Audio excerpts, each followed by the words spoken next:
Quiero agradecer vivamente a la Universidad San Gregorio de Puerto Viejo, de la hermana República de Ecuador, por esta invitación que me permite dirigirme a ustedes eh, a efectos de expresar algunas ideas que tienen que ver con la tercerización y la precarización de las relaciones laborales.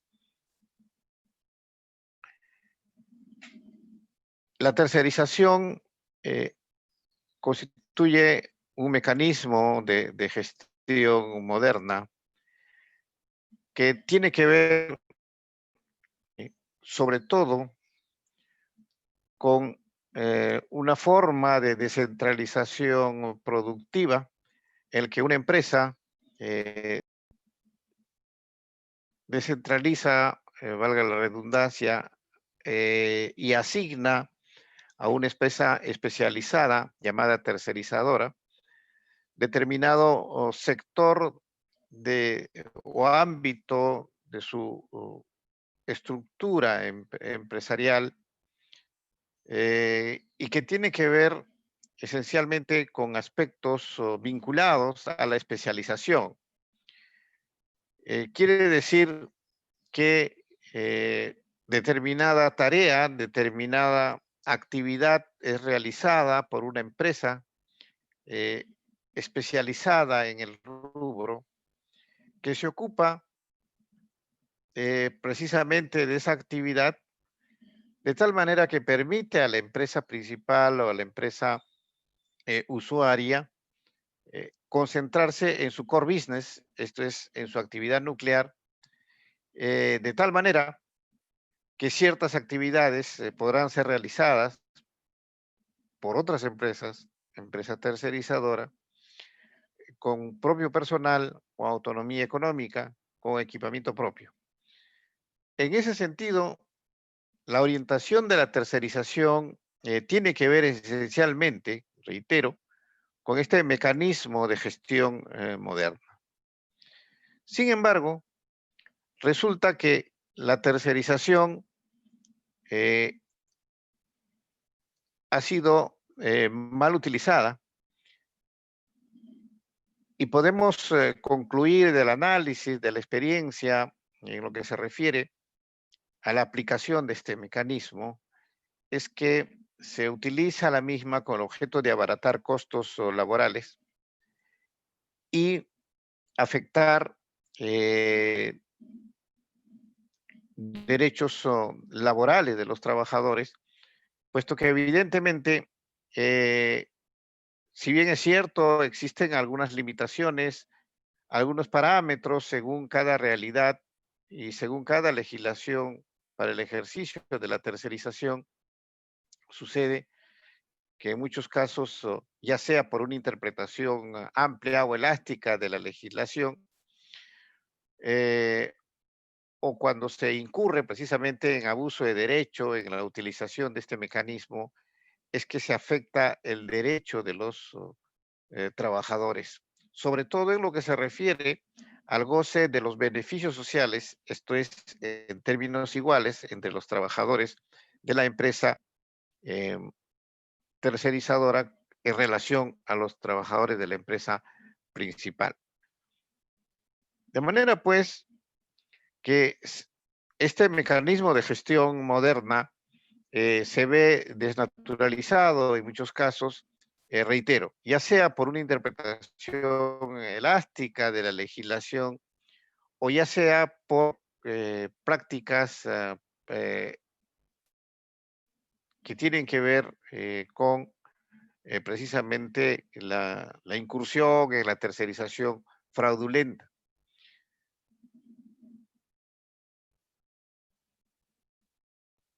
En nuestro sistema eh, laboral, en lo que se refiere a mi país, en el Perú, tenemos dos figuras cercanas que son la intermediación laboral y la tercerización laboral. En la intermediación laboral estamos en términos concretos ante, digamos, una descentralización de la mano de obra. Es decir, la empresa especializada proporciona mano de obra, para precisamente que bajo las órdenes de la empresa usuaria puedan desarrollar determinada actividad. Y entonces, en este caso, está limitado la intermediación laboral a tres aspectos centrales o a tres modalidades, que son la prestación de servicios temporales, es cuando la empresa necesita algún trabajador que pueda suplir a otro trabajador cuyo contrato de trabajo está suspendido por razones legales o convencionales, eh, o en el caso, o en el caso del contrato ocasional, ¿no? Que no tiene que ver con la actividad principal de la empresa, o la prestación de servicios complementarios, esto es de seguridad, de limpieza, de mantenimiento, y la prestación de servicios especializados. Nosotros tenemos una ley, la 27626, anterior a la ley de tercerización, que regula la intermediación laboral, que reitero, es un suministro de mano de obra, esencialmente. Aunque algunos especialistas, profesores, consideran que cuando hablamos de la intermediación bajo la prestación de servicios especializados, ya teníamos eh, la tercerización, digamos, incorporada a nuestro sistema legal. Sin embargo, no obstante que la intermediación laboral en cuanto a su regulación es muy anterior a la tercerización, es que se produjo un fenómeno en nuestro medio en el año 2008 en que precisamente en pleno boom minero, determinadas empresas mineras tenían tercerizado prácticamente un gran porcentaje de su planilla. Es que se, se plantea la dación de una ley de tercerización, ¿no? Y entonces el año 2008 se promulga la ley de tercerización, eh, la cual fue recibida auspiciosamente un 24 de junio del 2008, pero que sin embargo, eh, luego de la dación de esta ley 29245, que es la ley de tercerización, solo al día siguiente se emite un decreto legislativo. En ese entonces el gobierno tenía eh, facultades legislativas para emitir decretos legislativos, es decir, el Poder Ejecutivo podía emitir normas legales con rango de ley en virtud precisamente de una delegación del Poder Legislativo. Es que se emiten otras normas que a nuestro criterio relativizan los principales aspectos de la ley 29245, que estaban orientados sobre todo a evitar el abuso de la tercerización, esto es evitar precisamente que se utilice la tercerización para afectar derechos laborales. Por otro lado, en lo que se refiere ya a la concepción de la tercerización, nosotros consideramos que la tercerización en sí significa, como habíamos ya planteado hace un momento, significa que la empresa usuaria o la empresa principal descentraliza determinada actividad para concentrarse en su actividad nuclear o core business. Digamos, si una clínica o un hospital que presta servicios médicos puede descentralizar la actividad vinculada al servicio de lavado de la ropa de cama, del lavado de la ropa de los eh, médicos y personal asistencial, o podría tercerizar la actividad vinculada a la prestación de los servicios de alimentación, ya sea para los pacientes como para los trabajadores. Eh, o de pronto podría tercerizar la actividad vinculada al transporte precisamente de urgencias o transporte de los pacientes o traslado de los pacientes a través del servicio de ambulancia.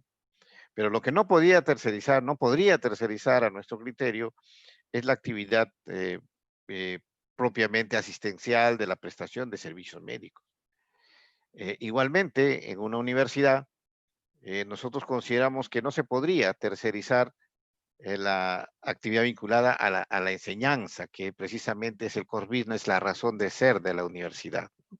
Como les señalo a mis alumnos, no tendría, digamos, ningún sentido, no sería lógico que yo me presente ante ustedes a dictar clase representando a una o por parte de una empresa tercerizadora, servicios educativos, outsourcing, una cosa así más o menos, ¿no? Entonces, creo que es necesario tener esta consideración central en lo que se refiere a la tercerización, puesto que desde nuestro punto de vista no es posible que se pueda tercerizar la actividad nuclear, el core business de la empresa. Y en consecuencia se podrán tercerizar actividades especializadas, la contabilidad de una empresa o de pronto los servicios de imprenta o de material educativo por parte de una universidad, pero no se podría tercerizar la actividad de enseñanza propiamente. Entonces, hay esta discusión todavía respecto a los alcances y los límites de la tercerización. Em, en el caso de nuestra legislación, que precisamente queríamos comentar, es que la ley, la 29245, señala que se entiende por tercerización la contratación de empresas para que desarrollen actividades especializadas u obras. Hasta allí, evidentemente, se hace mención a que se trata de descentralizar actividades especializadas u obras concretas.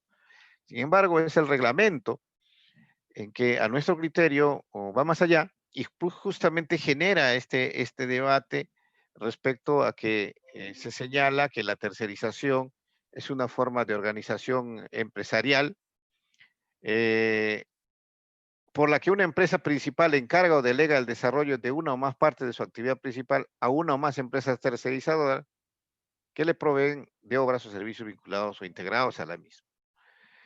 Entonces, se hace referencia a la delegación de una actividad principal y en consecuencia, definitivamente, eh, introduce un tema de discusión y algo que no se ha esclarecido.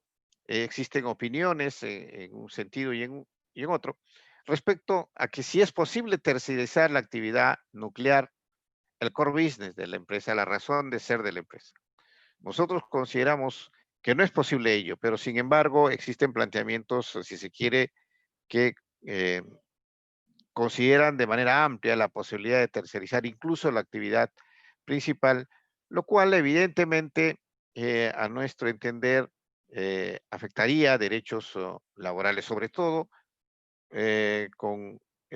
estaría, digamos, afectando el principio de derecho de igualdad ante la ley, porque ciertamente, si partimos de la posibilidad del reconocimiento de utilidades y en nuestro sistema se reconoce el pago de utilidades que está en función precisamente a las utilidades de la empresa, que es distribuida entre todos los trabajadores de la empresa.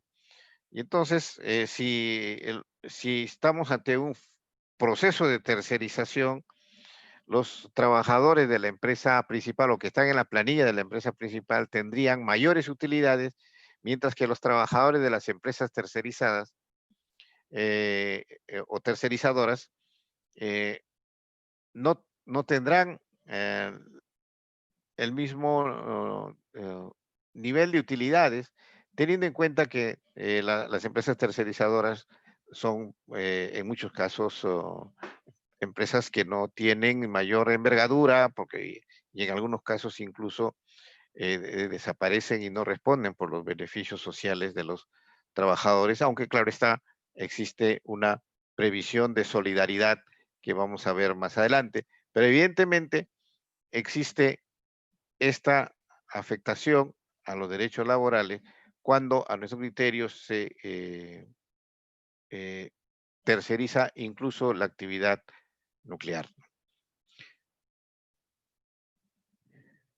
Bien, en cuanto a los requisitos de la tercerización en nuestro sistema, se establece eh, que la empresa tercerizadora tiene que asumir los servicios prestados por su cuenta y riesgo, cuenten con sus propios recursos financieros, técnicos o materiales, sean responsables por los resultados de sus actividades y sus trabajadores están bajo su exclusiva subordinación, lo que en buena cuenta significa que tiene que haber completa autonomía en lo que se refiere a la empresa tercerizadora respecto a la empresa principal o la empresa usuaria, ¿no? El reglamento se ha encargado de precisar que estos requisitos tienen que ser copulativos, es decir, la inexistencia de uno o cualquiera de ellos desvirtúa la tercerización. Bueno, y esto está bien desde el punto de vista de evitar la tercerización fraudulenta, ¿no? Entonces, y son elementos característicos la pluralidad de clientes, que cuente con equipamiento, la inversión de capital, la retribución por obra o servicio. En ningún caso se admite la sola provisión de personal. Entonces, también se hace mención a que la aplicación de este sistema de contrato no restringe el ejercicio de los derechos individuales o colectivos de los trabajadores y también se precisa de que los trabajadores comprendidos en un proceso de tercerización tendrán los mismos derechos laborales.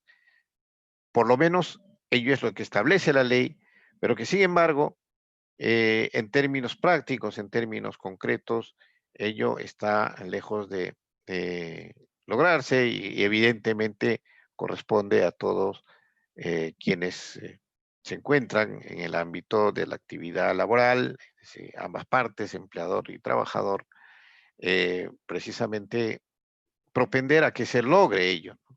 La igualdad en lo que se refiere a los derechos que le corresponden tanto a los trabajadores de la empresa principal como a los trabajadores comprendidos en un proceso de tercerización. Aunque respecto a la pluralidad de clientes que como se podrá percibir, está orientado a evitar de que las empresas principales tengan, digamos, una especie de satélite, una empresa tercerizadora, se plantea de que la empresa tercerizadora debe tener una pluralidad de clientes. Eh, el decreto legislativo 1038 que se emite al día siguiente de la ley de tercerización, precisamente establece algunas reglas para facilitar la adecuación de las empresas de tercerización. Se le otorga un plazo de 1 año para adecuarse a este requisito de la pluralidad de clientes. E igualmente, eh, en casos excepcionales, se establece, digamos, una suerte de excepción. Se señala que por razones objetivas y demostrables, la pluralidad de clientes puede no ser considerada como característica. Entonces, se da una puerta para que se pueda, digamos, establecer algunas excepciones a la pluralidad de clientes y justamente el reglamento ha señalado que no será un indicio a la pluralidad de clientes a valorar en los siguientes casos, ¿no? Cuando el servicio objeto de tercerización solo sea requerido por un número reducido de empresas o entidades dentro del ámbito geográfico del mercado del sector en que desarrolla sus actividades la empresa tercerizadora, eh, cuando existan motivos atendibles para el establecimiento de pacto de exclusividad entre la empresa principal y la empresa tercerizadora, o cuando la empresa tercerizadora se encuentre acogida al régimen de la microempresa. Entonces, el reglamento, digamos, eh, permite la posibilidad de exonerar en determinados casos este requisito de la pluralidad de clientes, lo cual en todo caso tendría que ser apreciada por los órganos jurisdiccionales en cada caso en concreto, si es que existiera algún conflicto. Pero bueno, la propia ley ha delegado al reglamento la posibilidad de establecer situaciones de excepción a la exigencia de la pluralidad de clientes. Eh, Otro de los temas que viene a ser un condicionante para la tercerización es el equipamiento propio. Evidentemente con el objeto de evitar de que se pueda incurrir en una tercerización o fraudulenta o se desnaturalice la tercerización, se exige que la empresa tercerizadora cuente con equipamiento propio. Entonces, se entiende que la empresa tercerizadora, señala el reglamento, cuenta con equipamiento cuando las herramientas o equipos que utilizan sus trabajadores son de su propiedad o se mantienen bajo la administración y responsabilidad de aquello. Entonces, no solamente se exige que tener eh, herramientas, maquinarias y equipos propios, pero también se otorga la posibilidad de que exista eh, maquinarias o equipamiento que esté bajo la administración de la empresa, es decir, de pronto a través de un mecanismo de leasing, ¿no? O de arrendamiento financiero. Eh, pero existe una disposición que ciertamente nosotros consideramos que podría de alguna manera, en algunos casos, permitir la desnaturalización de la tercerización, cuando el reglamento señala que cuando resulte razonable, la empresa tercerizadora podrá usar equipos o locales que no sean de su propiedad, siempre que los mismos se encuentren de su ámbito de administración o formen parte componente o vinculada directamente a la actividad o instalación productiva que se le haya entregado para su operación integral. Creo que aquí, evidentemente, bueno, se confía en la buena fe, pero que podría eh, permitir que en algunos casos se podría, digamos, estar eh, incurriendo en determinados actos que puedan desnaturalizar la tercerización con solo señalar pues que los equipos o las maquinarias forman parte componente o vinculada directamente a la actividad o instalación productiva. Creo que podría constituir una válvula de escape a lo que a la rigidez de lo que se quiere establecer como eh, exigencia o como elemento característico de la tercerización que es el equipamiento propio, ¿no? Entonces,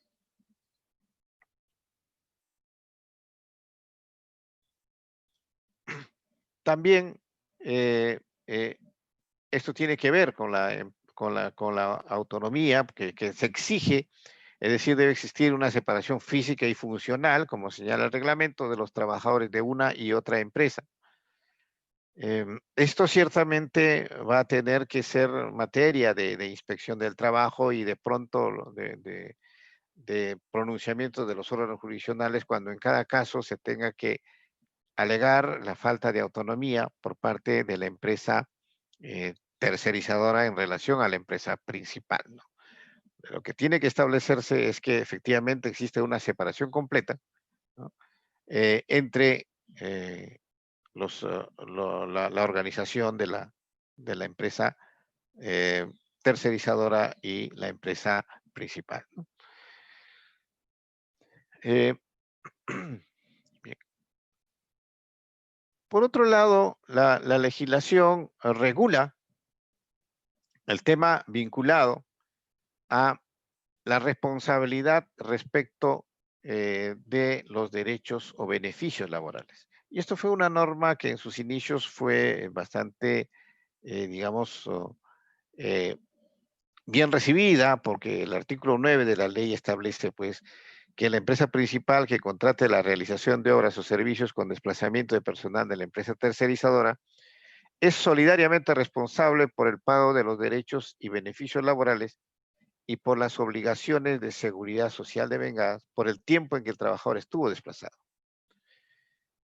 Incluso se hace mención a que la responsabilidad se extiende por un año posterior a la culminación de su emplazamiento, en tanto que la empresa principal mantiene su responsabilidad por el plazo establecido para la prescripción laboral, que en nuestro caso es de 4 años, contados a partir del día siguiente de la terminación de la relación laboral. Y se hace mención incluso a que la responsabilidad solidaria alcanza al principal, al empresario principal, al contratista o al subcontratista, quienes son deudores solidarios frente al trabajador impago o a la entidad de previsión social, ¿no? Y las obligaciones laborales incluyen el pago de las remuneraciones ordinarias y los beneficios e indemnizaciones laborales previstas por la ley. Pero esta norma, que fue bien recibida, fue modificada al día siguiente a través de un decreto legislativo 1038 o fue, en otras palabras, limitada, o se le estableció algunos parámetros solo al día siguiente de emitir la norma, y se señala que las obligaciones y restricciones establecidas en el artículo 4.9, ¿no?, incluyendo pues la solidaridad, son aplicables a aquellas empresas tercerizadoras que realizan sus actividades con desplazamiento continuo de personal a las instalaciones de la principal. Quiere decir el insourcing, ¿no? No así a los supuestos de tercerización sin desplazamiento, ni a los que lo hagan en forma eventual o esporádica. Y por otro lado, se señala de manera expresa que la solidaridad se contrae únicamente a las obligaciones laborales y de seguridad social de cargo de la empresa tercerizadora establecidos por norma legal y no a las de origen convencional o unilateral. Entonces ya existe una limitación, que la solidaridad será vigente únicamente en el caso del insourcing, es decir, cuando hay desplazamiento continuo de personal, y en segundo lugar, se contrae únicamente a las obligaciones que emergen de la ley, no así a las obligaciones de origen convencional, es decir, que puedan originarse en un convenio colectivo o en la decisión unilateral del empleador de otorgarlo. Bien, eh,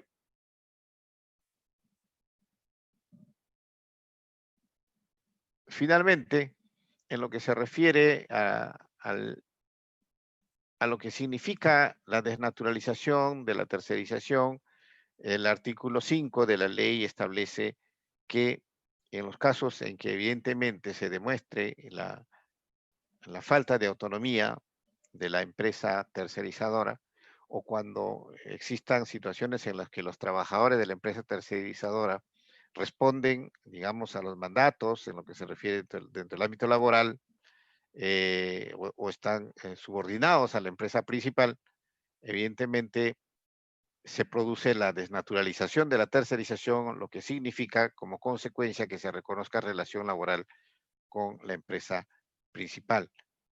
Esto ciertamente es materia de numerosos procesos judiciales eh, en los juzgados laborales en nuestro medio, en que existen planteamientos requiriendo precisamente el reconocimiento de la relación laboral con la empresa principal o la declaración de verdadero empleador, precisamente porque existen situaciones de desnaturalización de la tercerización. Y en algunos casos son demandas recurrentes, procesos en los que están, digamos, actuando como demandantes muchos trabajadores. Digamos, si en una empresa existen 100 o 200 trabajadores que precisamente están laborando bajo eh, una empresa tercerizadora o a través de una empresa tercerizadora, los conflictos se multiplican, ¿no? Puesto que en muchos casos existen diversas demandas o numerosas demandas en un mismo proceso de tercerización. Allí nosotros planteamos que se podría plantear o se podría, digamos, sugerir la modificación del artículo 18 de nuestra ley procesal, que establece la posibilidad de la liquidación de derechos laborales homogéneos. Esto es, que si existe una sentencia a nivel de la Corte Suprema o el Tribunal Constitucional que reconoce un derecho laboral, quienes se encuentren en el mismo supuesto ya no necesiten seguir cada uno un proceso judicial. Sin embargo, esa posibilidad prevista en el artículo 18 de nuestra Ley Procesal del Trabajo está limitada simplemente a reclamaciones de naturaleza patrimonial, esto es cuando se declara el reconocimiento de un derecho con contenido patrimonial a los trabajadores. Nosotros consideramos que deberíamos ir más bien a plantear, ir más allá, dar un paso más y considerar de que si existe una sentencia que declara la desnaturalización de la tercerización, digamos, por falta de equipamiento propio o falta de autonomía de la empresa tercerizadora, todos aquellos trabajadores que se encuentren dentro del mismo supuesto puedan solicitar que se les aplique la sentencia eh, precisamente que ya estableció, en su caso, la desnaturalización de la tercerización. De esta manera se podría evitar numerosos procesos judiciales, se evitaría sobrecargar los eh, órganos jurisdiccionales y lograr la solución de las controversias de esta naturaleza en forma más pronta posible. Estos son las ideas que quería compartir con ustedes respecto a la tercerización, las regulaciones respecto a la tercerización en los países vecinos tienen distinta connotación, algunos tienen un alcance mayor que otros, pero evidentemente siempre va a estar en debate los alcances de la tercerización. Nosotros consideramos que si bien es cierto, estamos ante un mecanismo de gestión que permite que la empresa principal se concentre en su actividad nuclear y pueda externalizar determinadas actividades para que sean cumplidas por empresas especializadas. Consideramos que no es posible utilizar este mecanismo como una vía para abaratar los costos laborales, afectando los derechos laborales de los trabajadores y los derechos constitucionales de los trabajadores. Muchas gracias. Muchísimas gracias a usted, doctor, por tan grandiosa exposición que nos ha llenado de conocimientos. Bueno, por el momento no existen preguntas realizadas por la audiencia, a lo cual le recordamos a que pueden hacer las preguntas a través del chat general. Y nuevamente, doctor, le quedamos muy agradecidos por su intervención. Esperamos poder contar con usted en unas próximas jornadas de derecho laboral. Muchas gracias. Regresamos en unos minutos para la siguiente exposición.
Doctor Toledo.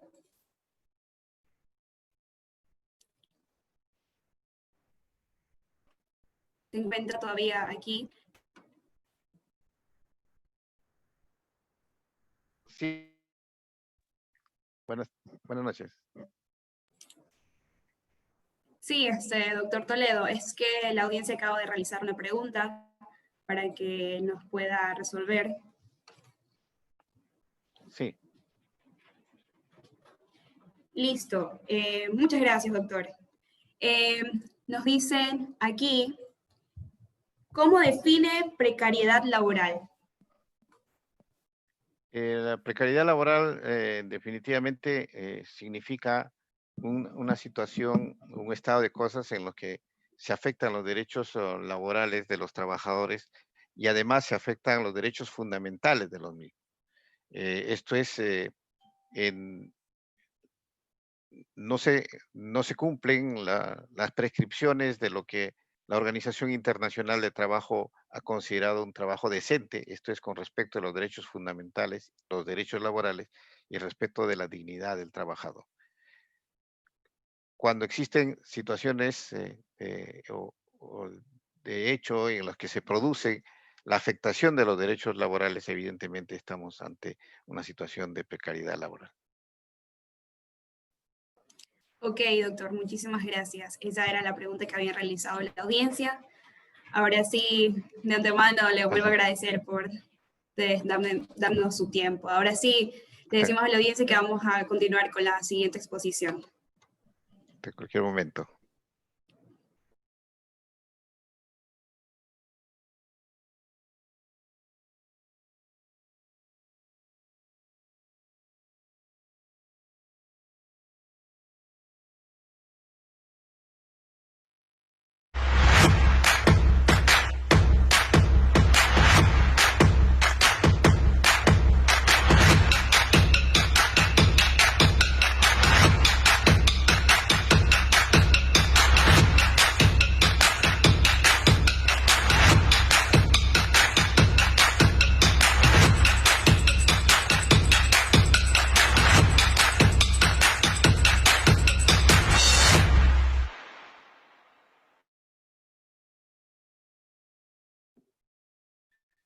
Continuamos con la agenda de la primera sesión del Cuarto Congreso Internacional de Derecho Laboral y Seguridad Social. Tenemos como expositora desde Argentina a la doctora Marta Beatriz Rodríguez González. Vamos a compartir un poco también los lineamientos para recordarle a ustedes de la manera como se está llevando las exposiciones, que sin duda alguna nos están ilustrando de una manera fenomenal.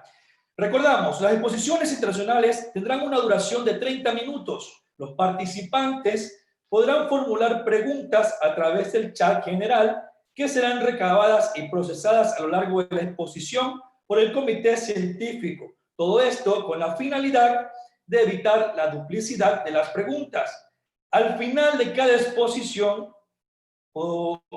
tendremos un foro que será de 10 minutos para que el moderador o la moderadora plantee al expositor 2 preguntas seleccionadas y las demás serán tratadas al final del Congreso. Vamos a compartir también la hoja de vida de nuestra querida doctora. Ella es procuradora en Derecho, egresada de la Universidad de Buenos Aires, abogada egresada de la Universidad también de Buenos Aires en Derecho, egresada de la Facultad de Derecho y Ciencias Políticas de la Universidad Católica de La Plata. Bienvenida, doctora. Muchas gracias. Espero que, bueno, se esté escuchando bien. Procedo entonces a poner mis diapositivas, si es así. Hola.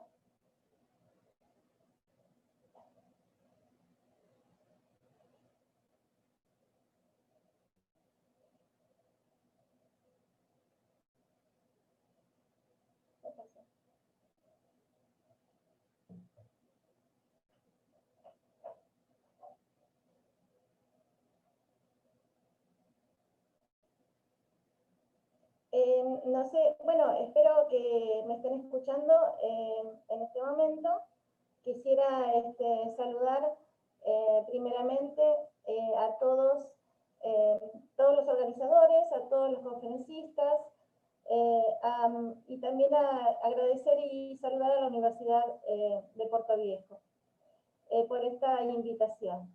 Bueno, el tema por el que estoy, digamos, invitada, es en relación al trabajo durante la pandemia y después de la pandemia.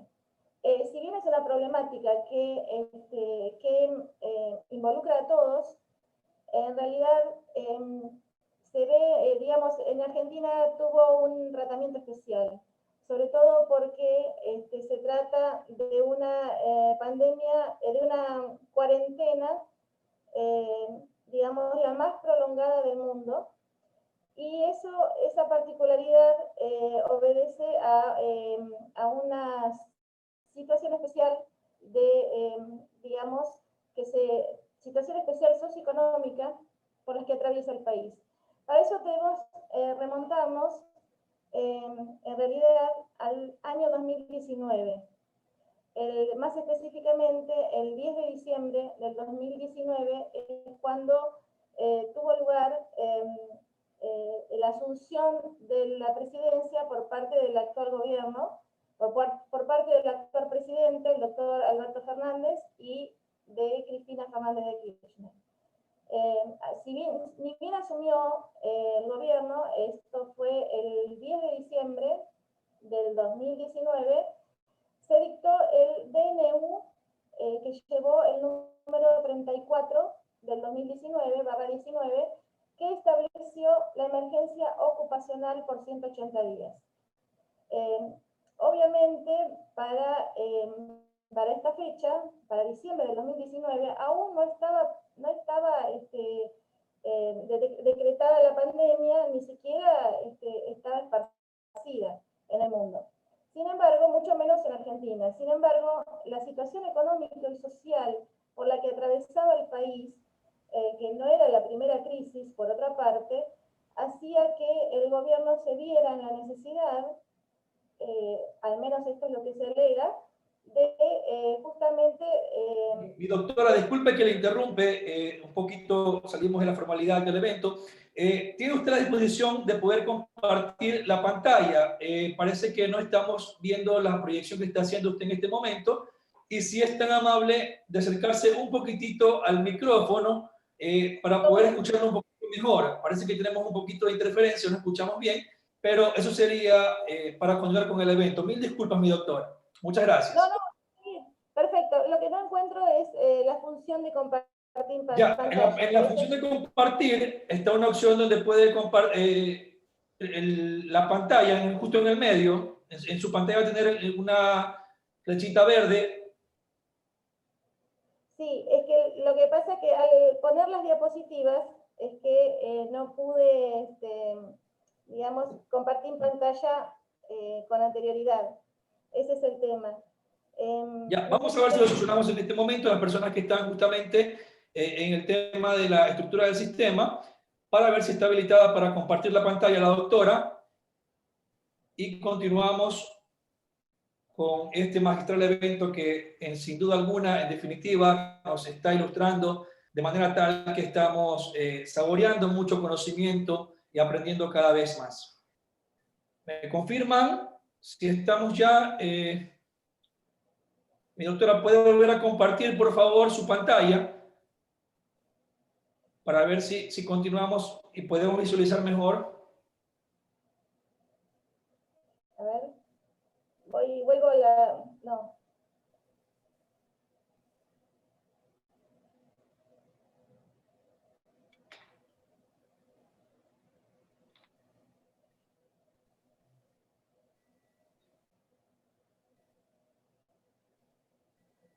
Perfecto. Si nos imposibilita, bueno, por acá veces que lo escuchamos bien. Si no es mucha molestia, puede enviarle el archivo que tenga usted de la diapositiva o de la presentación para que otra persona lo pueda compartir. A ver. Y apenas tengamos ya la opción para poder compartir, estamos comunicándonos. Me dice el compañero Brian Tello que él tiene el archivo, me dicen que ya va a compartirlo, a ver si podemos solucionar el problema y continuamos con esta magistral exposición. Perfecto, ahí estamos entonces. Ahí está. Mi doctora, mil disculpas y muchas gracias de antemano, otra vez reitero, por estar aquí y por prestarnos su valioso tiempo y su conocimiento. Continuamos entonces con la doctora para seguir hablando sobre el trabajo durante y después del COVID-19. Muchas gracias. Muchas gracias. Estaba comenzando esta conferencia con el tema de el trabajo durante y después de la pandemia del coronavirus. La Argentina en especial tuvo una situación muy especial que es, digamos, por eso es destacable en este caso, y por eso me referiré en especial a esta temática. En realidad, digamos que tengo que remontarme al año 2019, decía, que fue cuando asumió el gobierno actual, que es el gobierno del doctor Alberto Fernández y Cristina Fernández de Kirchner, porque asumió exactamente el día 10 de diciembre del 2019. Ni bien asumió, 3 días después, es decir, el 13 de diciembre del 2019, dictó el primer DNU. DNU es el Decreto de Necesidad y Urgencia. Es decir, esto se justifica en una situación de explosión económica y social en la que se encontraba Argentina ya para el año 2019. Estábamos hablando antes de la pandemia del coronavirus. Digamos, esta es una situación especial de Argentina. Por lo tanto, por eso es que me referiría a este tema. Este DNU lleva el número 34/19 y se refiere, digamos, decreta la emergencia ocupacional en todo el territorio nacional. Es decir, establece la doble indemnización en caso de despido sin causa por el término de 180 días. Es decir, esta emergencia ocupacional vencería, digamos, hubiera vencido en junio del 2021. Sin embargo, por supuesto que es algo muy parcial, porque en definitiva abarca a los trabajadores que estuvieran con un vínculo laboral hasta el 13 de diciembre del 2019, que de alguna forma se establece algún tipo de garantía en la reserva de su puesto de trabajo. Pero no abarca, por ejemplo, a los que empezaran a laborar a partir del 14 de diciembre, ni tampoco a los empleados públicos. Con lo cual es bastante parcial. Pero así y todo, el DNU, que es un decreto de necesidad y urgencia, como su nombre lo indica, está fundado en la necesidad y urgencia excepcional, que justifica que el Poder Ejecutivo Nacional, que viene a ser el gobierno, se arrogue facultades legislativas que no le corresponden, sino que corresponden al Poder Legislativo, con la excusa justamente de la excepcionalidad de la crisis. En este marco es que, bueno, sin embargo, este decreto es refrendado también en diciembre del año pasado por el Congreso mediante la ley 27.541, y en esa ley se decreta no solo la emergencia ocupacional, sino la emergencia en materia fiscal, en materia financiera, en materia económica, en materia tributaria, en definitiva, en materia económica. Es decir, en definitiva, significa que se le dan facultades extraordinarias al Poder Ejecutivo para sancionar leyes, en realidad no serían leyes, sino serían decretos de necesidad y urgencia, que equivalen, digamos, en definitiva a una ley, pero que en definitiva no estaría dentro de sus atribuciones. Esta ley se llamó la Ley de Solidaridad Social y Reactivación Productiva en el marco de la emergencia pública. Esto, como decía, esto recién ocurría en el año 2019, pero bajo este pretexto de la crisis generalizada, que era cierto, por otra parte, bueno, entonces se le da más atribución y más poder al Poder Ejecutivo, valga la redundancia, soslayando, digamos, las facultades del Poder Legislativo y también pasando por encima de las facultades propias del Poder Judicial. Asimismo, inclusive esta emergencia también incluía, este decreto también incluía la emergencia a nivel sanitario y a nivel social. Es decir, esto lo faculta obviamente al nuevo gobierno, es como que le da bandera libre, digamos, para disponer de fondos presupuestarios y de disponer de partidas presupuestarias con la excusa de la crisis generalizada. Así empezó este gobierno, obviamente, bueno, luego a partir de, no sé si pueden correr la diapositiva, la otra diapositiva, a partir del 11 de marzo se decretó la siguiente, se decretó la emergencia, se decretó el coronavirus, como todos sabemos, en todo el mundo. Y esto, digamos que, la otra diapositiva puede ser. Bueno, se decretó, decía, el coronavirus en todo el mundo. La Organización Mundial de la Salud, digamos, dispuso la declaración de pandemia para la epidemia de coronavirus. Esto produjo que justamente que siguieran la situación, digamos, rígida de restricciones dentro del gobierno nacional. Es así que basada, como ya decía, basada ahora ya en la emergencia sanitaria decretada a nivel mundial con el tema del coronavirus, se dispuso el decreto 260 del 2020, que basó justamente, que amplió la emergencia pública decretada en el 2019 para todas las áreas, digamos, del Estado, y además, y en principio vencía también en junio del 2021. Luego, para el 20 de marzo, dictó el ASPO, sancionó el decreto 297/20, que se aplicó a partir del 20 de marzo.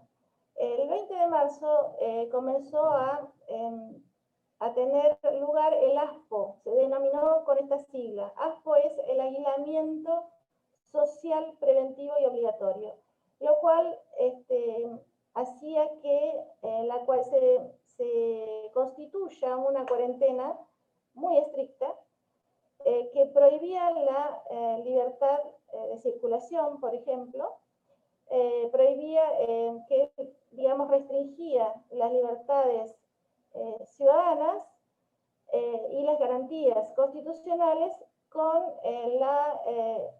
digamos, con el objetivo de propender a la salud pública como objetivo primordial, ¿no? Si bien el objetivo era encomiable y sigue siéndolo, esto produjo, de hecho, que todos los ciudadanos quedaron, digamos, aislados en sus domicilios y no tuvieran, y quedaran aislados en sus domicilios y solamente podían trasladarse, digamos, a lugares solo de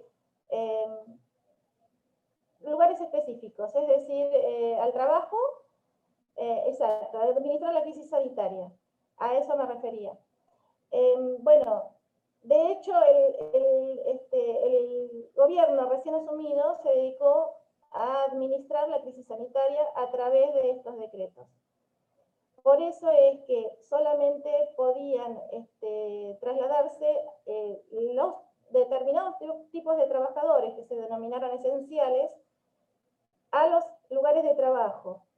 Se cerraron muchas actividades, la mayoría, y solo permanecían abiertos determinados tipos de comercio. Los comercios de cercanía, referidos a alimentos, los comercios de farmacia, para los remedios, y los referidos a la higiene en general, a servicios de higiene. También, bueno, también se habilitaba y se permitía la circulación de las fuerzas de seguridad, de la policía, de gendarmería, de la policía aeroportuaria, pero bueno, se cerraron aeropuertos, se cerró la circulación interprovincial, es decir, en las provincias no podían, no se podía circular entre las provincias, entre distintas jurisdicciones. Había que sacar permisos especiales, pero solo a determinadas personas. Para otras les era vedado directamente la circulación, para la gran mayoría.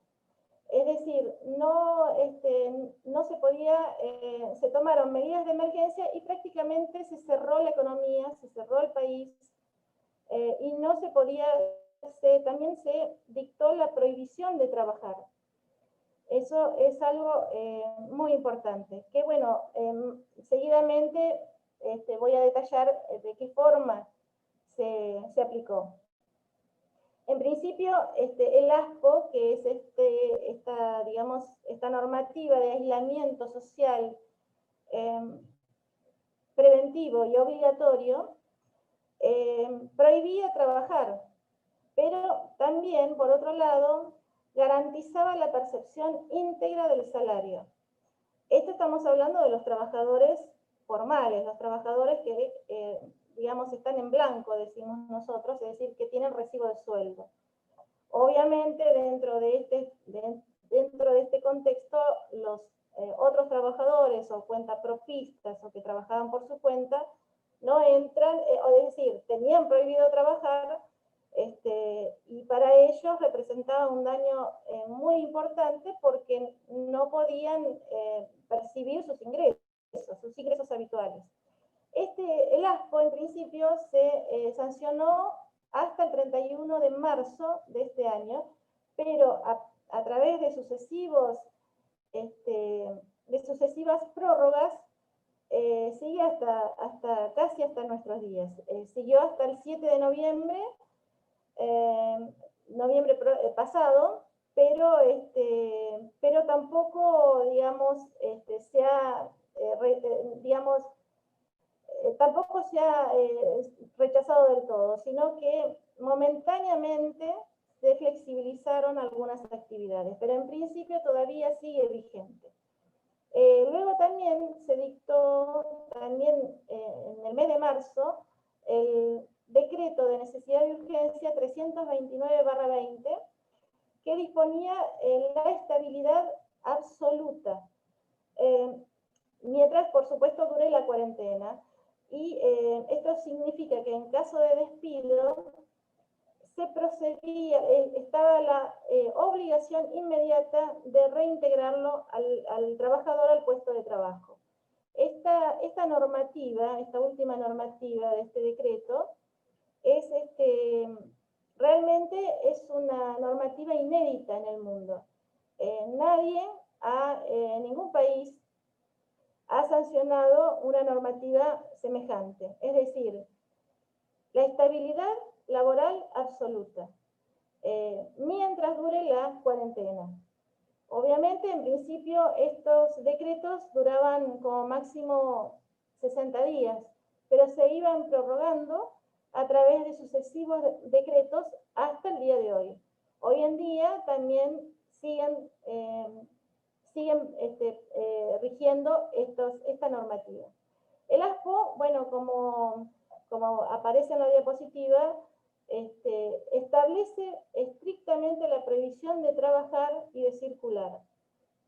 Esto quiere decir que se establecían penalidades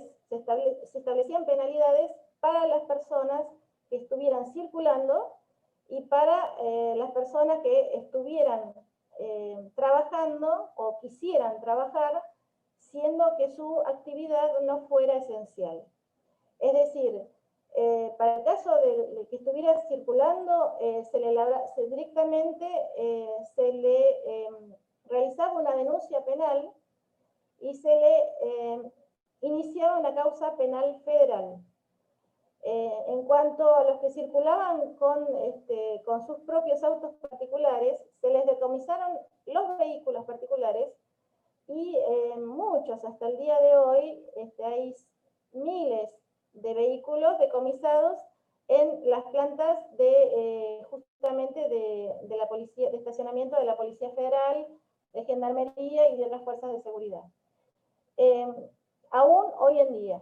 Es decir, todavía se sigue aún mismo la normativa. El problema, más que nada, es que cuando se tomaban estas medidas, el problema esencial es que el Poder Judicial no se encontraba trabajando.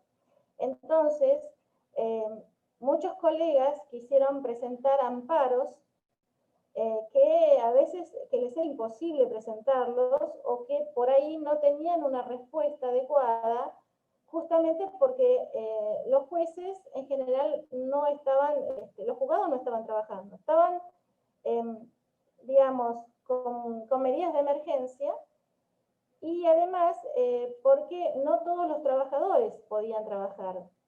Es decir, por ejemplo, se establecieron distintas categorías de trabajadores. Así como había algunos trabajadores, hablando justamente de los juzgados, que estaban exceptuados de trabajar, en realidad los juzgados estaban, en principio estaban cerrados, pero los jueces, sobre todo los jueces penales, que eran los que sí estaban laborando, podían trabajar en forma remota desde sus domicilios, siempre y cuando tuvieran, o se suponía que, digamos, son mayores de 60 años o con alguna enfermedad preexistente, alguna enfermedad crónica, como diabetes, como, como asma, alguna enfermedad respiratoria o cardíaca, que debía estar, obviamente, justificada. Pero los que sí podían únicamente transitar, circular, eran los trabajadores esenciales, que debían realizar su prestación de manera presencial. Es decir, eran los únicos autorizados para circular por la vía pública. Los trabajadores esenciales son obviamente todo el personal sanitarista, todo el personal sanitarista, los médicos, los enfermeros, policías, personal de seguridad, personal de Fuerzas Armadas. Ellos eran los que tenían la obligación de laborar en forma presencial. Después estaban los teletrabajadores, que son aquellos que pueden y deben desempeñar su labor desde sus hogares. Esto quiere decir que debían trabajar a través de medios electrónicos. Esto se aplica para los maestros, para los profesores, para los juzgados, pero los juzgados solamente funcionaban los juzgados penales y también los juzgados de familia en los casos de violencia de género, es decir, las urgencias. Aún así, estas excepciones al trabajo trabajaban, pero a través de medios electrónicos. Y les estaba prohibido circular, les estaba prohibido volver, digamos, concurrir a su lugar de trabajo. Y por otro lado, como estaban como estaba prohibido laborar, estaba prohibido trabajar, pero por otro lado el gobierno estableció la obligación íntegra de la percepción del salario por parte del trabajador. Esto ponía en grave desequilibrio a las empresas. No había un escape, una situación intermedia que se pudiera negociar, porque es muy categórica, es muy categórico el decreto y no establecía excepciones en este caso.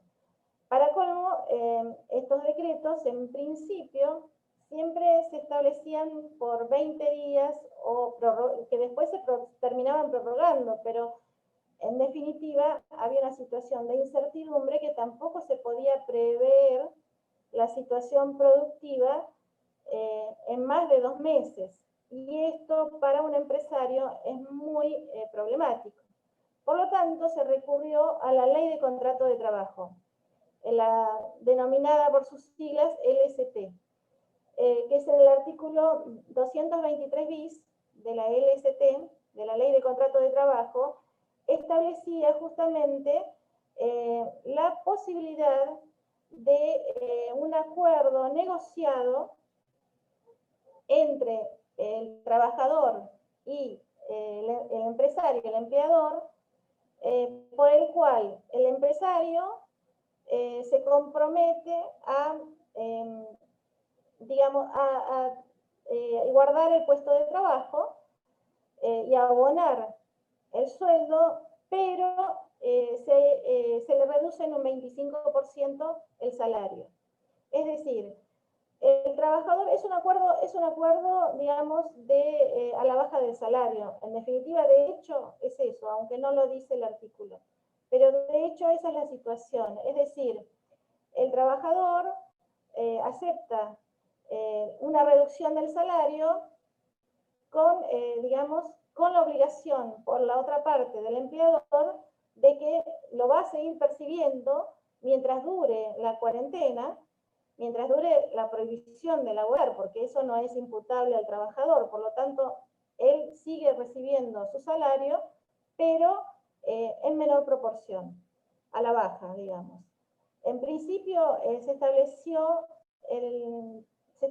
que era de un 75% de rebaja de sueldo, pero luego esa rebaja se fue acentuando y muchos trabajadores en aras digamos, de conservar su puesto de trabajo, aceptaron renuncias mayores que el 75% de su salario. Bueno, después, en cuanto, bueno, esto en situación general, digamos, en cuanto a la situación general de los trabajadores. Por otra parte, para, digamos, poder solventar esta situación económica, hubo que, bueno, apuntalar también, ayudar al sector, a cierto sector, sobre todo de las pymes, pequeñas y medianas empresas. A ese respecto, también por DNU, como dije anteriormente, el PNU 332/20 se estableció el programa ATP, que es el programa de asistencia al trabajo y a la producción. Este programa consistía en una ayuda al empleador, al industrial. En realidad no se refería, no había distingo entre grandes empresas y pequeñas empresas, sino más bien en su situación de balance comercial, porque de hecho tanto la gran empresa como la pequeña empresa se encontraba con la prohibición de trabajar. Si bien, y encima con la obligación del pago del salario al trabajador. Si bien esta obligación del pago del salario al trabajador se justifica en que el trabajador, si bien no puede elaborar porque es un contrato de objeto prohibido, está prohibido trabajar, pone su fuerza de trabajo a disposición del empleador. En eso se justifica la percepción del salario. De esta forma, entonces, el empresario tiene y debe pagar al menos, bueno, debe pagar el salario del trabajador. En este caso, bueno, entonces, mediante este decreto, que me refería anteriormente, el 332/20, se estableció que el gobierno podía abonar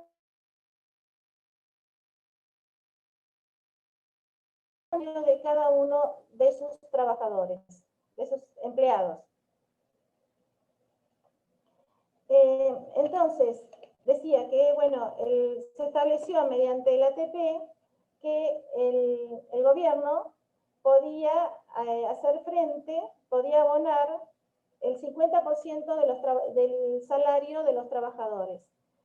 El 50% del salario mínimo vital y móvil, ¿sí? Es decir, hasta un máximo de 2 salarios mínimos vitales y móviles por cada empleado. Un salario mínimo vital y móvil hoy está en 16.875 pesos. Es decir que, como máximo, por cada trabajador, el gobierno estaría contribuyendo con 33.750 pesos por cada trabajador. En principio, bueno, para una empresa es una ayuda. Lamentablemente, con esta flexibilización a que aludía anteriormente, a partir del 7 de noviembre, comenzaron a hacer excepciones con el pago con la contribución del ATP, que es a las empresas. Y esto produce, digamos, un desbalance en las compañías. Por otro lado, también otros beneficios que, digamos, que el Estado, en ejercicio de su función de emergencia, el Poder Ejecutivo sacó decretos también donde daba el beneficio de un crédito a tasa fija, a tasa cero, es decir, sin intereses, para monotributistas o trabajadores autónomos. Los monotributistas son los más bajos en la escala salarial. También daba un crédito subsidiado para las empresas, es decir, el Estado se hace cargo de los intereses de ese préstamo, y también una prestación por desempleo. Esto, digamos, en cuanto a la ayuda que se le daba a la empresa para poder solventar su situación de emergencia. Por otro lado, también había otros trabajadores que no estaban dentro de no están dentro de, digamos, registrados como formales. Entonces, esos trabajadores no les comprendía ninguno de estos beneficios. Por lo tanto, para esos trabajadores, en general como cuentapropistas, vendedores ambulantes y, digamos, otras personas, se implementó el IFE. El IFE es el ingreso familiar de emergencia y consiste en un bono de 10.000 pesos, pero que se daba 10.000 pesos por mes, pero solamente hasta ahora se dieron 3 cuotas, es decir, 3 cuotas de 10.000 pesos, que si bien, digamos, no es un sueldo, no se puede considerar un sueldo, ni siquiera llega el sueldo al salario mínimo vital y móvil, pero es una ayuda considerable, sobre todo para los hogares de menores ingresos. Es decir, la gente que estaba imposibilitada de trabajar, tampoco podía circular, y tenía que mantener su situación económica. Por otro lado, también se postergaron los aumentos de los servicios públicos, de luz, de gas, los aumentos que ya estaban previstos, se postergaron también a través de estas leyes de emergencia. En cuanto a los inquilinos, por ejemplo, también se estableció la suspensión de todos los desalojos,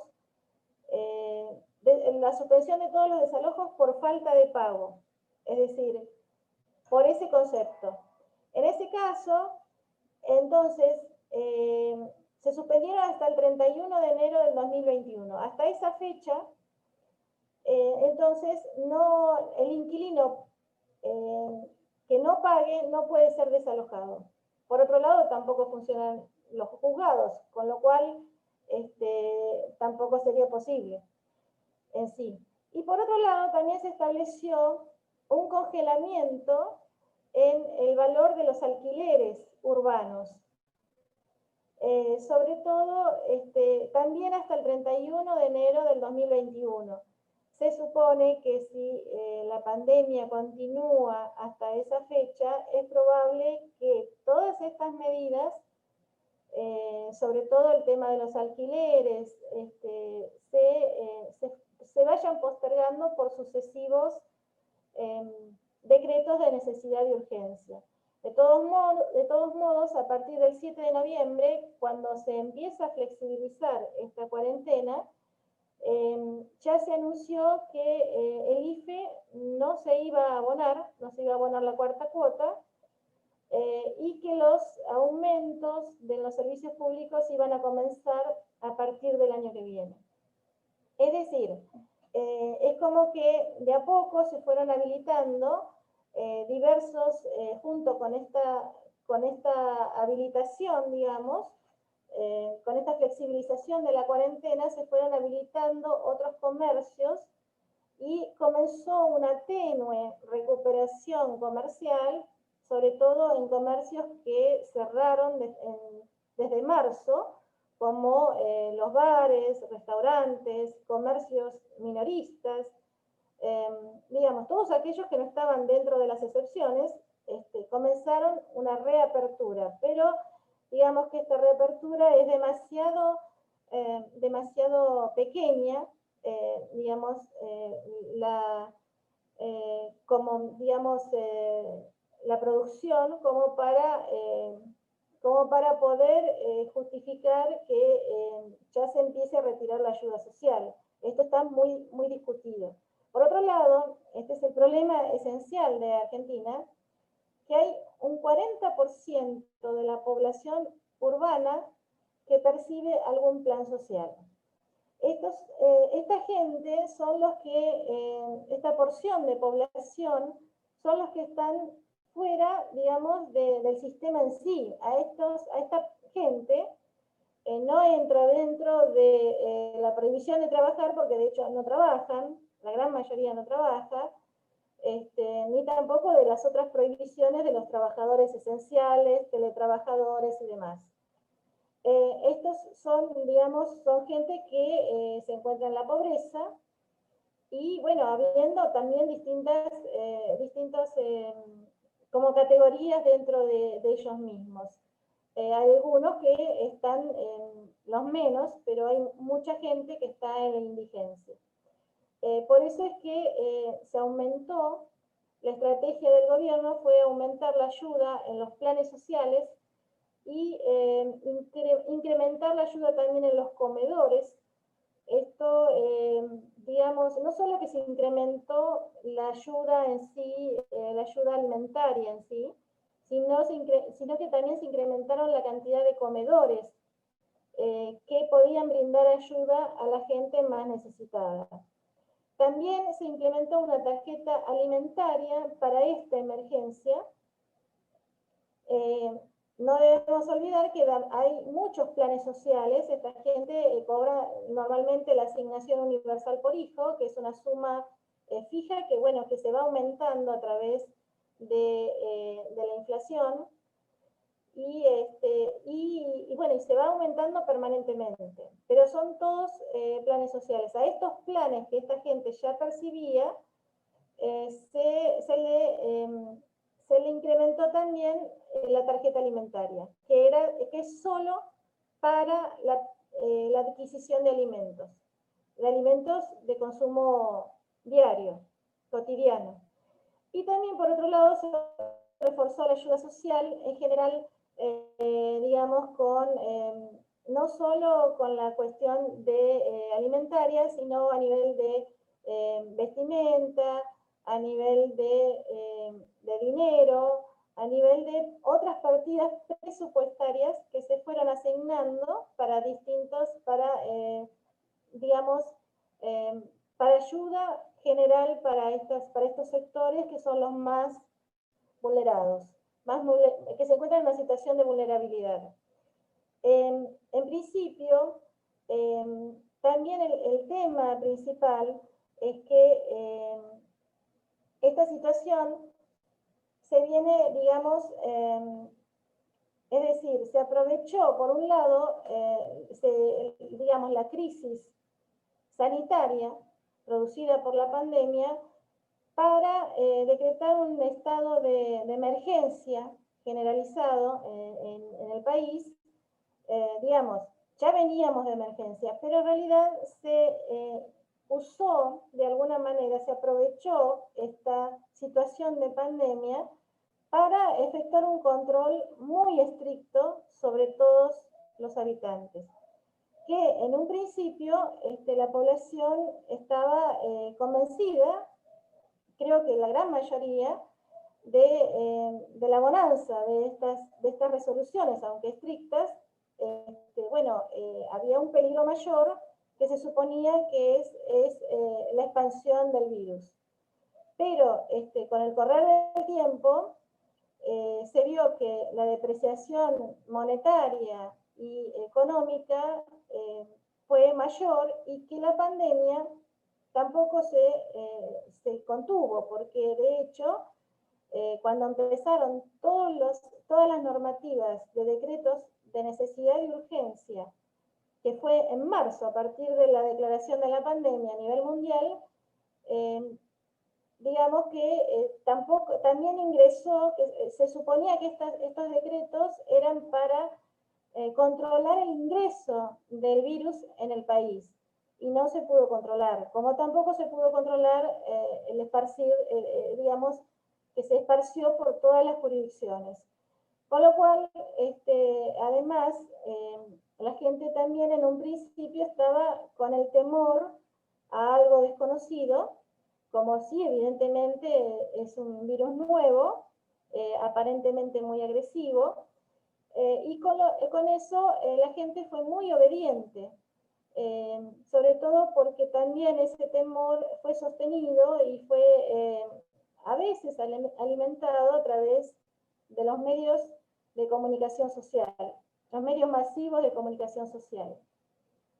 Pero, digamos, en definitiva, esto produjo también un desgaste en la gente y por otro lado, bueno, empiezan a hacer una reticencia a las conductas tan estrictas que reclama el Poder Ejecutivo.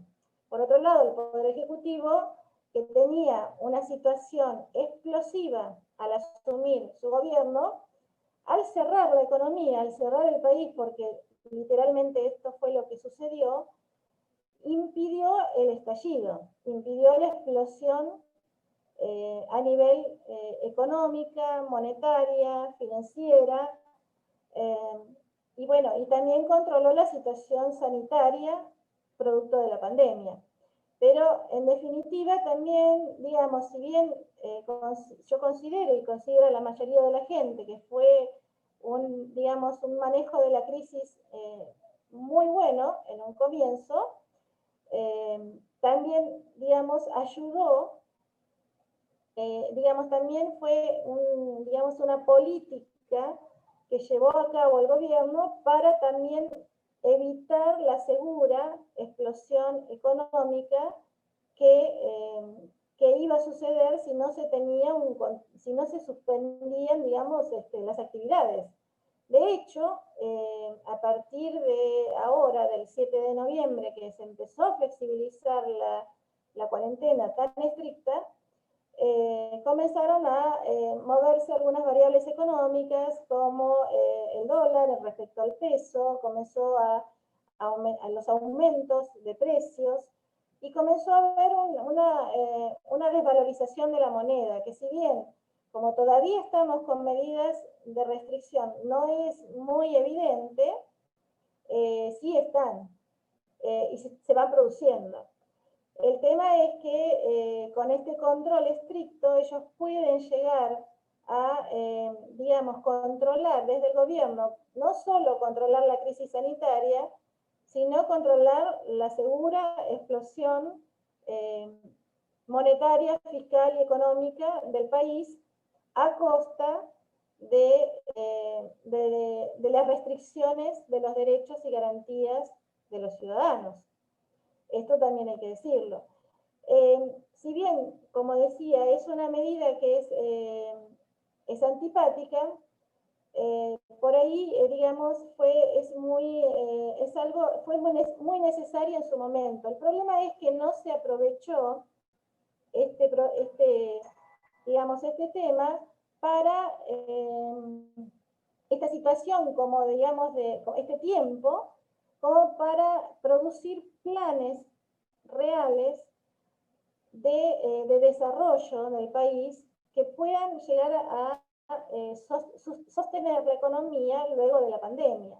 Es decir, por ahora lo seguro es continuar con el distanciamiento, continuar con las medidas de prevención y de seguridad. Muchas actividades no pueden realizarse y tienen que realizarse de distintas digamos, de distintas formas, absorbiendo distintas modalidades. Algunas otras no se pueden realizar de esta manera. Entonces, digamos que no hay nada previsto en desarrollo, en un plan de desarrollo integral para luego de la pandemia. Es decir, por ahora lo que siguen son las medidas de restricción, que es lo que en realidad está sosteniendo la variable económica, principalmente, pero no hay un plan de desarrollo de los sectores de producción. Hay gente, por ejemplo, los sectores digamos, de los profesionales, la franja de profesionales de todo tipo, los profesionales liberales, digo, de profesiones liberales, no tienen ningún lugar, digamos. Sobre todo esta crisis afectó a la clase media, que se vio reducido en sus ingresos, imposibilitado de trabajar, y tampoco podía percibir ningún plan social, porque de hecho, por ejemplo, el plan IFE, que es un plan para solventar a aquellos que no tienen un salario, tenían que demostrar que no tenían bienes a su nombre. Generalmente los integrantes de la clase media, la clase profesional, bueno, tienen algún bien, alguna vivienda, algún automóvil a nombre de ellos, con lo cual tampoco les llegaba ningún tipo de ayuda de ningún tipo. No hay un incentivo para la promoción de empresas y para la producción, que es la única forma, la creación de trabajo es la única forma en que se puede sustentar una economía, en el trabajo y en la producción, sobre todo en un país como Argentina, que es un país sin desarrollar, está en vías de desarrollo y tiene una riqueza inmensa.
Pedimos disculpas, parece que ha habido un pequeño problema técnico. En unos minutos volveremos a ver si hay preguntas. Recuerden que pueden hacerlo por el chat general. Las preguntas deseadas, por favor, para poder canalizarlas con el fin de evitar duplicidad en las preguntas, la pueden hacer en este momento en el chat, mientras damos unos minutos para que se reincorpore la doctora En todo caso, entraríamos al tema de las preguntas y a continuación también la última exposición del día de hoy. Damos paso entonces a las preguntas. Recuerden que pueden hacerlas por el chat general, repito. Nos vemos en unos minutos.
Le agradecemos a la doctora, una exposición genial.